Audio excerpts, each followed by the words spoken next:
ચલો વિદ્યાર્થી મિત્રો, તો આજે જોઈએ હવે કિર્ચોફના નિયમમાં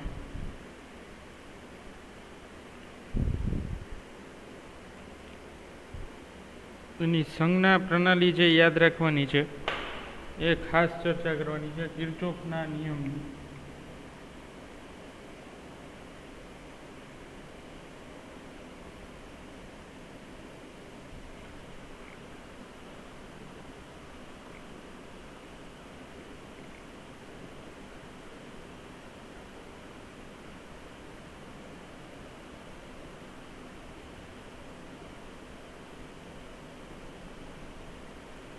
કિર્ચોફના નિયમની સંજ્ઞા પ્રણાલી. ચલો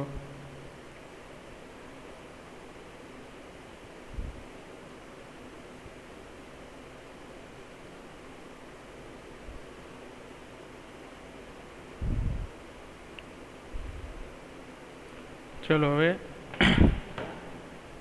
આજના લેક્ચરમાં ટોટલી ધ્યાન તમારું હોવું જોઈએ. જો એક પણ સંજ્ઞા પ્રણાલીના કન્સેપ્ટ તમે મિસ કર્યા તો ટોટલી જે છે એ લોસ હશે તમારા કિર્ચોફ લોમાં. એટલે 3rd ચેપ્ટર પરથી તમને છે ને જે 100% 4 માર્કનો જે આમાં દાખલો પૂછાય છે ફિક્સ જ હોય છે. બોર્ડમાં તમે છેલ્લા ગમે એટલા વર્ષના પેપર ચેક કરી લો, એક કિર્ચોફ લોનો દાખલો હોય જ છે અને એના જેવા તેવા વેઇટેજ નથી હોતા, 4 માર્કનો હોય છે, ફિક્સ જ છે. તો આપણે શા માટે જે છે એ અને 4 માર્ક જતા કરી. સિમ્પલ છે, જો હાર્ડ હોય તો હજી સમજ્યા. તો આપણે જોઈએ કિર્ચોફનો લો.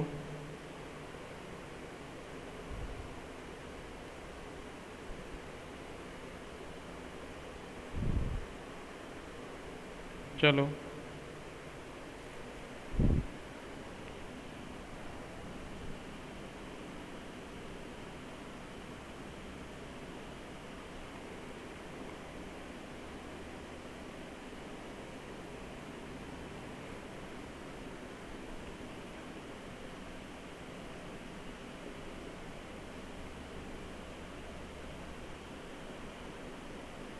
સંજ્ઞા પ્રણાલી.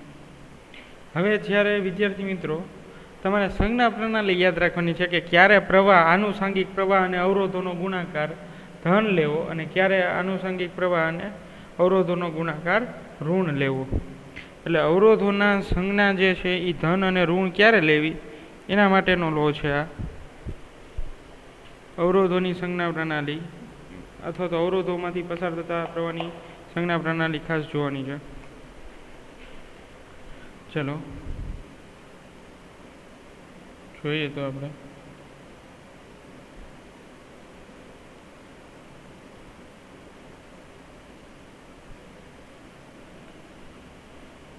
હવે કોઈ પરિપથમાં માર્ગ આપેલો છે A થી B.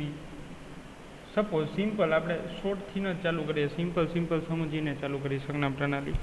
કોઈ પરિપથમાં માર્ગ આપેલો છે A થી B તરફ અને આ જે હું એરો આપું છું એ વિદ્યુત પ્રવાહની દિશા છે I અને એ માર્ગમાં આવેલો અવરોધ છે R. ચલો સમજાય વિદ્યાર્થી મિત્રો આટલું? ચલો તો A થી B વિદ્યુત પ્રવાહ પસાર થાય છે અને વચ્ચે જો અવરોધ આવે એટલે આપણી મુસાફરીની દિશા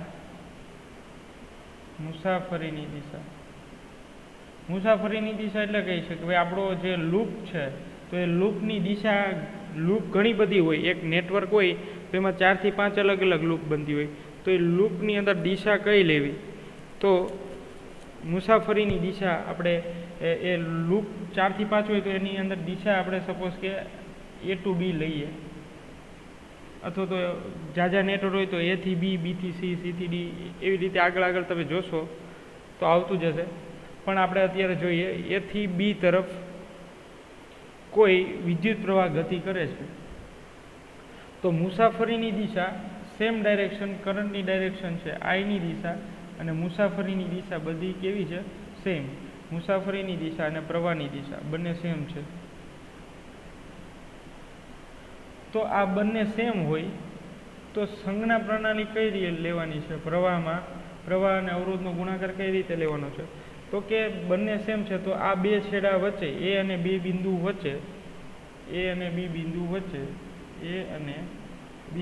વચ્ચે વોલ્ટેજ ડ્રોપ થશે. એટલા વોલ્ટેજ ડ્રોપ થશે. કેટલા વોલ્ટેજ ડ્રોપ થશે? તો કે V = IR જેટલા વોલ્ટેજ ડ્રોપ થાય. તો V = IR જેટલા વોલ્ટેજ ડ્રોપ થાય મીન્સ કે એટલા વોલ્ટેજ ત્યાં ઘટે છે. તો ત્યાં સંજ્ઞા પ્રણાલી જે છે એ શું લેવાની છે? -IR. આટલા વોલ્ટેજ ડ્રોપ થાય. -IR જેટલા વોલ્ટેજ છે એ કુલ સોર્સ એટલે કે જે મુખ્ય બેટરી સાથે જોડેલા છે, 50 વોલ્ટ મુખ્ય બેટરી સાથે જોડેલી છે, 50 વોલ્ટની બેટરી છે મુખ્ય બેટરી, તો એ 50 વોલ્ટમાંથી સપોઝ કે 5 વોલ્ટ જે છે એ ઘટે છે, 10 વોલ્ટ ઘટે છે. સમજાય વિદ્યાર્થી મિત્રો? મુસાફરીની દિશા અને પ્રવાહની દિશા સેમ હશે તો એટલા વોલ્ટેજ ત્યાં ડ્રોપ થશે. તો ત્યાં સંજ્ઞા પ્રણાલી શું લેવાની છે? માઇનસ લેવાની છે. ચલો એક વસ્તુ ખાસ ધ્યાન રાખો. હવે બીજો પોઈન્ટ, આ પહેલો કેસ છે કે જો મુસાફરીની દિશા અને પ્રવાહની દિશા બંને સમાન હોય, અહીંયા લખી દો I અને મુસાફરીની દિશા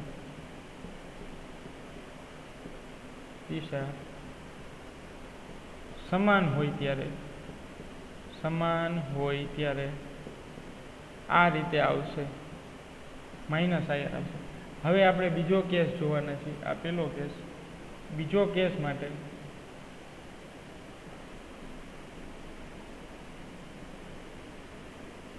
આ A, આ B.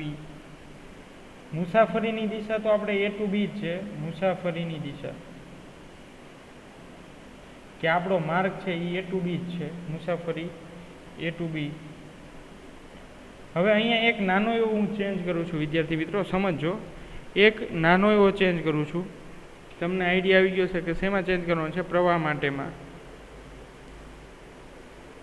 પ્રવાહમાં નાનો એવો ચેન્જ કરું છું.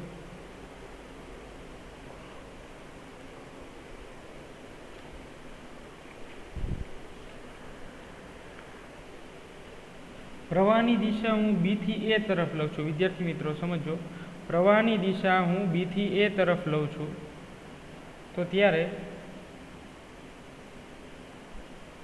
આ બીજા કેસની વાત છે, આ પહેલો કેસ કમ્પ્લીટ. તો ત્યારે સંજ્ઞા જે છે એ પ્લસ લેવાની છે. +IR એટલા વોલ્ટેજ જે છે એ જમા થશે, +IR જેટલા. તો એ +IR ક્યારે થશે? તો પ્રવાહની દિશા આમ છે, જો બંને પરસ્પર વિરુદ્ધ છે એટલે કે +IR આવશે ત્યારે સંજ્ઞા શું લેવાની? +IR. ક્યારે લેવાની? તો કે મુસાફરીની દિશા અને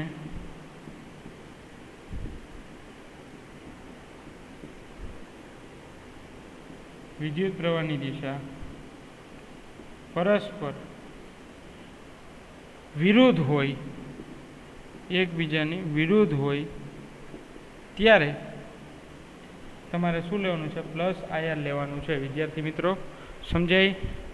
જો મુસાફરીની દિશા અને પ્રવાહની દિશા પરસ્પર વિરુદ્ધ હોય તો ત્યારે તમારે +IR લેવાનું છે.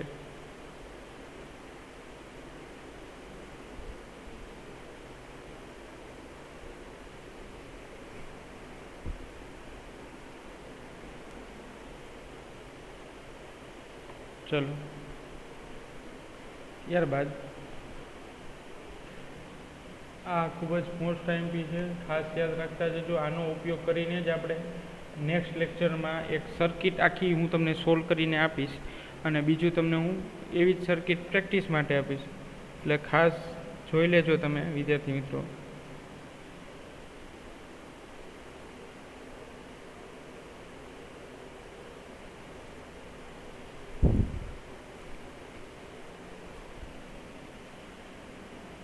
ચાલો હવે અત્યાર સુધી આપણે એવું જોયું કે પ્રવાહ અને મુસાફરીની દિશા એટલે અવરોધ હોય સર્કિટમાં, પરિપથમાં, તો આપણે ખાલી આટલું જોયું. હવે પરિપથની અંદર જો બેટરી પણ હોય, પરિપથની અંદર જ્યારે મુસાફરીની દિશામાં આપણે આગળ વધતા જઈએ તો ત્યારે બેટરી પણ હોય એટલે કે વિદ્યુત કોષ હોય ત્યારે શું કરવાનું છે જોઈએ આપણે.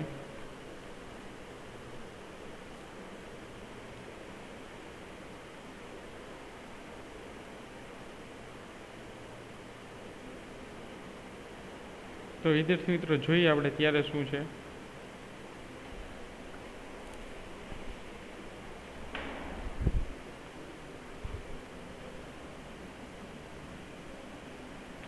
સપોઝ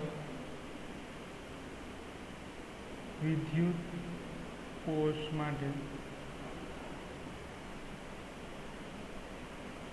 સંજ્ઞા પ્રણાલી વિદ્યુત કોષ માટે સંજ્ઞા પ્રણાલી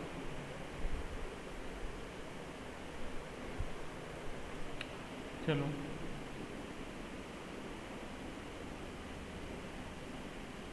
આ A to B મુસાફરીની દિશા A to B છે. તો A to B છે આપણે લખી નાખું મુસાફરીની દિશા છે. ચલો મુસાફરીની દિશા છે A to B.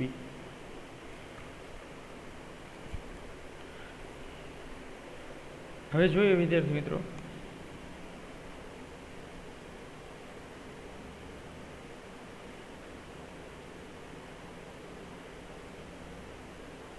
ટ્રાવેલિંગની ડાયરેક્શન તો આપી દીધી.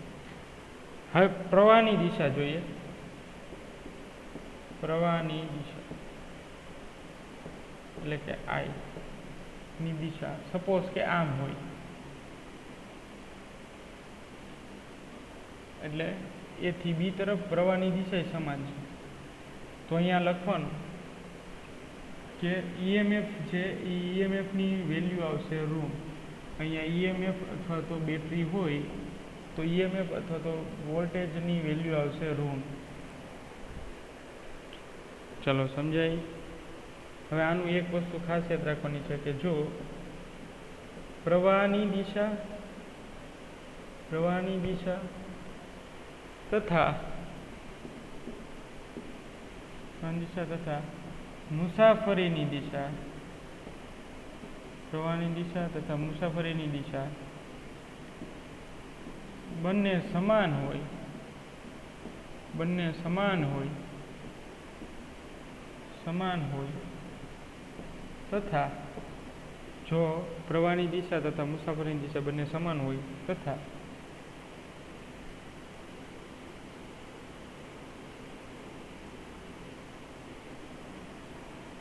બેટરીનો અથવા તો વિદ્યુત કોષનો ધનધ્રુવ હોય ત્યારે EMFની સંજ્ઞા ઋણ લેવી મેં ઉપર લઈ લીધી છે, ઉપર લખ્યું છે ઋણ. ચલો આ કેસ માટે કેવું લેવાનું છે ઋણ. ચલો સમજાય વિદ્યાર્થી મિત્રો. હવે મુસાફરીની દિશા તમે આમ લ્યો, મુસાફરીની દિશા આમ હોય અને પ્રવાહની દિશા બંને પરસ્પર વિરુદ્ધ છે તો પણ ઋણ આવશે. એટલે મુસાફરીની દિશા સાથે આમાં કાંઈ લેવા દેવા નથી. ખાલી એટલું જ યાદ રાખવાનું કે પ્રવાહની દિશા A to B તરફ હોય અને જો પેલા ધન ધ્રુવ આવે, પ્રવાહની દિશા સપોઝ કે આમ છે આ તરફ આ પ્રવાહની દિશા, અને જો વચ્ચે ધન ધ્રુવ આવે પોઝિટિવ ટર્મિનલ આવે તો બસ તો EMF માઇનસ લેવાના છે. આટલી વસ્તુ શોર્ટ એન્ડ સ્વીટ. ચલો ન સમજાય તો પૂછજો. આટલી જ વસ્તુ યાદ રાખવાની છે કે કોઈ વિદ્યુત પરિપથમાં વિદ્યુત કોષ માટેની સંજ્ઞા પ્રણાલીમાં A to B માર્ગ આપેલો છે. પ્રવાહની દિશા A to B તરફ જ છે. મુસાફરી તમે કોઈ પરિપથની લ્યો છો તો એ A to B છે, અથવા તો મુસાફરી બેટરી માટે ન લ્યો તો ચાલે, પરસ્પર વિરુદ્ધ મુસાફરી હોય તો બી ચાલે. પણ પ્રવાહની દિશા જો બેટરીના ધન ધ્રુવ તરફ હોય તો એ દરમિયાન પહેલાં જો ધન ધ્રુવ આવતો હોય તો એ દરમિયાન EMFની વેલ્યુ આ રીતે લેવાની છે, ઋણ EMFની વેલ્યુ લેવાની છે. ચલો ક્લિયર વિદ્યાર્થી મિત્રો.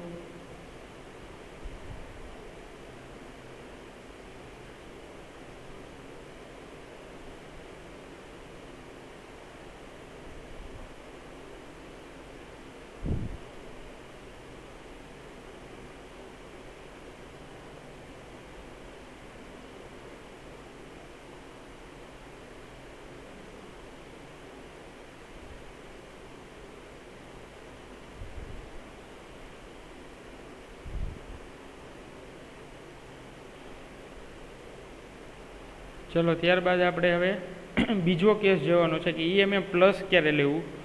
આપણો જે માર્ગ છે એ દરમિયાન ઈએમએફ પ્લસ ક્યારે લેવું.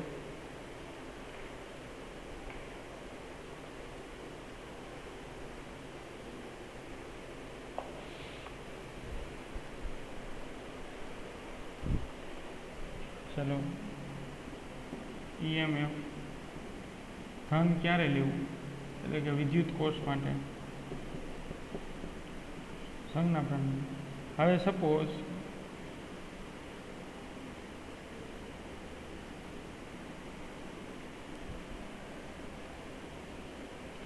આ એ ટુ બી કોઈ પરિપથ છે, સમજો એ ટુ બી કોઈ પરિપથ લીધેલો છે અને એ દરમિયાન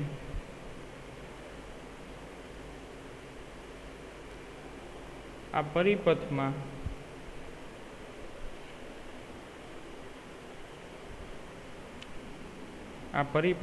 હું મુસાફરીની દિશા કોઈ પણ લઉં છું. બેટરી માટે મુસાફરીની દિશા કોઈ ઇમ્પોર્ટન્ટ નથી, પણ જો પ્રવાહ પહેલા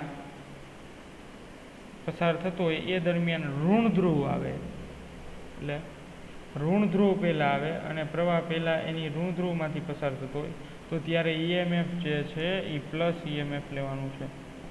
પ્લસ ઈએમએફ અથવા તો પ્લસ બેટરીના વોલ્ટેજ છે એ પ્લસ વોલ્ટેજ લેવાના છે. બધું યાદ રાખજો. તો આના માટેનું જે છે એ સેન્ટેન્સ તમને લખી દઉં કે જો પ્રવાહની દિશા તથા ટ્રાવેલિંગ એટલે કે મુસાફરીની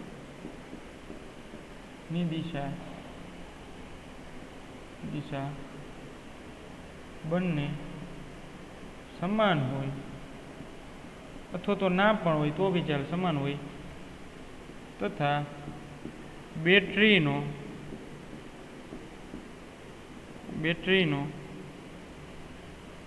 અથવા તો કોષ માટે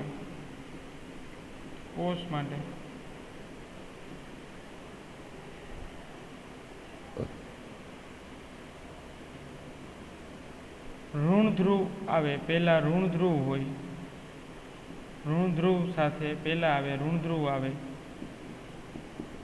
ત્યારે માર્ગમાં ઋણ ધ્રુવ આવે ત્યારે બેટરી અથવા તો કોષનું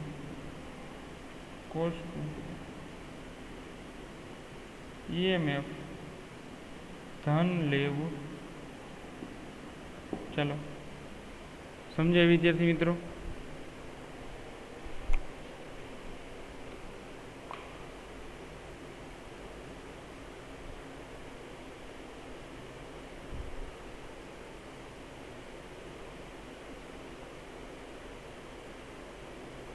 સમજી લો વિદ્યાર્થી મિત્રો, ધન ક્યારે લેવું અને ઋણ ક્યારે લેવું.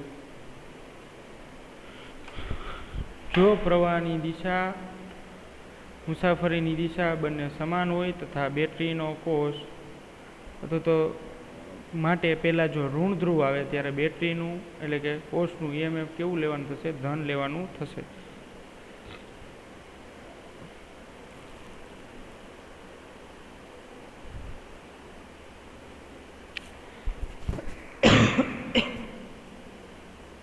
ચાલો હવે છેલ્લો પોઈન્ટ, છેલ્લો ધ્યાન રાખવા જેવું બાબત. આ બધા નોટ કરીને યાદ જ રાખવાનું છે તમારે બધા પોઈન્ટ. પછી આપણે જે છે એ એક સર્કિટનું અંદર કેવીએલ ને કેસીએલ બેયનું મિક્સ કરીને લેવાનું થશે, પણ અત્યારે તમારે બંને પોઈન્ટ યાદ રાખવાના છે વિદ્યાર્થી મિત્રો. તો અત્યારે નોટ કરીને લખજો ખાસ કે પ્રવાહની દિશા પ્રવાહની દિશા ક્યારે લેવી. પ્રવાહની દિશા 2 કે તેથી વધારે બેટરી હોય ત્યારે 2 કે તેથી વધારે વિદ્યુત કોષ 2 કે તેથી વધારે વિદ્યુત કોષ હોય ત્યારે 2 કે તેથી વધારે વિદ્યુત કોષ હોય ત્યારે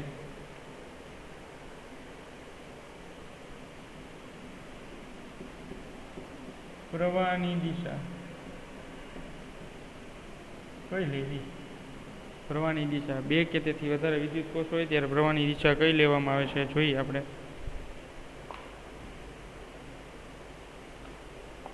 તો ખાસ યાદ રાખજો. હવે આનું એક્ઝામ્પલ તમને આપું. સપોઝ કે આવી રીતે છે.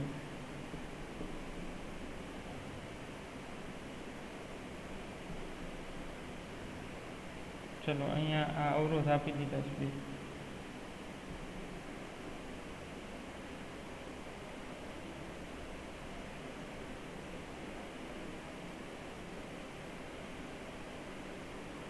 ચલો આ V1 વોલ્ટેજ છે, સોરી V1 ધરાવતા વોલ્ટ ધરાવતા EMF છે.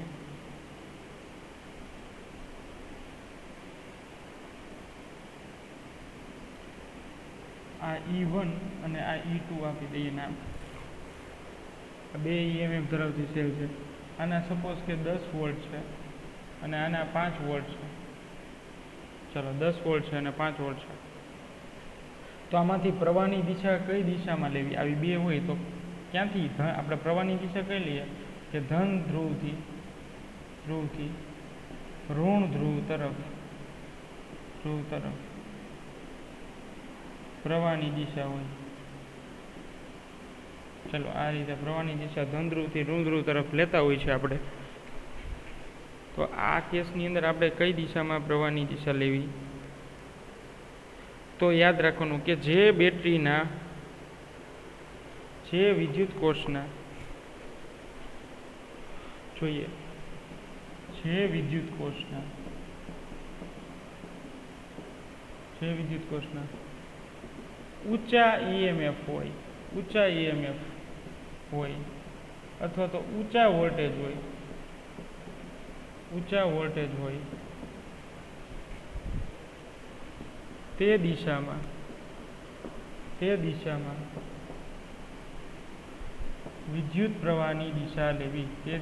વિદ્યુત પ્રવાહની દિશા લેવી.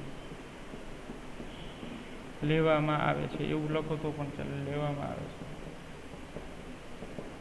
ચલો સમજાય વિદ્યાર્થી મિત્રો? વિદ્યુત પ્રવાહની દિશા કઈ દિશામાં લેશું?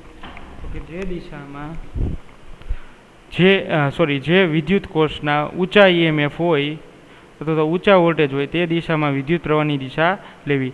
તો હવે મેં એક્ઝામ્પલ આપ્યું છે વિદ્યાર્થી મિત્રો. તો એમાં આપણે પ્રવાહની દિશા કઈ દિશામાં લેશું?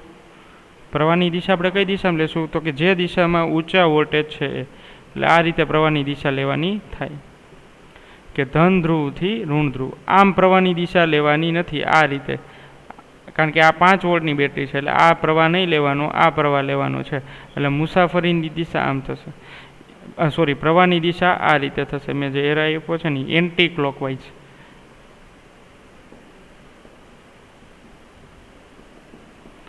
ક્લોકવાઇઝ થશે.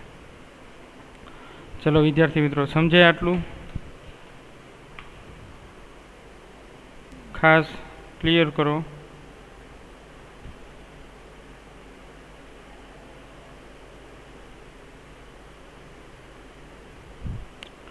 આરામથી જુઓ વિદ્યાર્થી મિત્રો.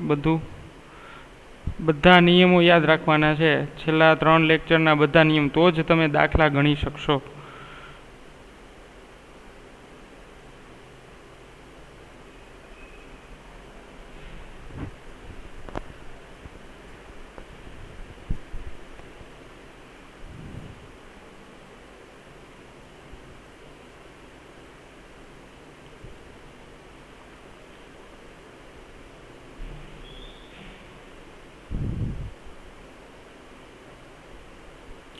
ચલો વિદ્યાર્થી મિત્રો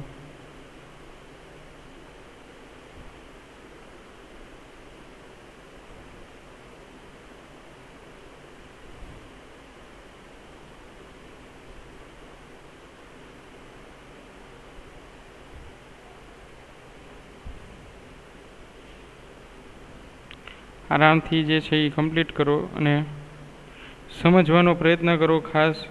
હવે નેક્સ્ટ લેક્ચરમાં આપણે એ જ જોવાનું છે કે કિર્ચોફનો જટિલ નેટવર્કમાં આપણે હવે આ જે બધું ભણ્યા છીએ, આ બધું સંજ્ઞા પ્રણાલી, એનો ઉપયોગ હવે કરવાનો છે. આપણે એપ્લિકેશન તરફ જવાનું છે. 3જા ચેપ્ટરની એપ્લિકેશન તરફ જવાનું છે. ચલો સમજાય વિદ્યાર્થી મિત્રો? તો આજના લેક્ચરમાં આટલું રાખીએ. સંજ્ઞા પ્રણાલી, કિર્ચોફના બીજા નિયમની, ઈએમએફની પ્રવાહની દિશા, 2 કે તેથી વધારે બેટરી હોય ત્યારે પ્રવાહની દિશા કઈ લેવી. તો આ બધું કમ્પ્લીટ થયા બાદ હવે આપણે જોઈએ નેક્સ્ટ લેક્ચરમાં કિર્ચોફનો બીજા નિયમનું લૂપ, આખી લૂપ વાઇઝ જે છે એ સોલ્વ કરવાનો છે. એ એક શીખી જાઓ એટલે પછી દાખલામાં ક્યાંય પ્રોબ્લેમ પડશે નહીં, એ 100% ગેરંટી. ચાલો, તો નેક્સ્ટ લેક્ચરથી આપણે લૂપ નેટવર્ક જંકશન છે એ લઈએ, જેથી તમને વધારે ખ્યાલ આવે.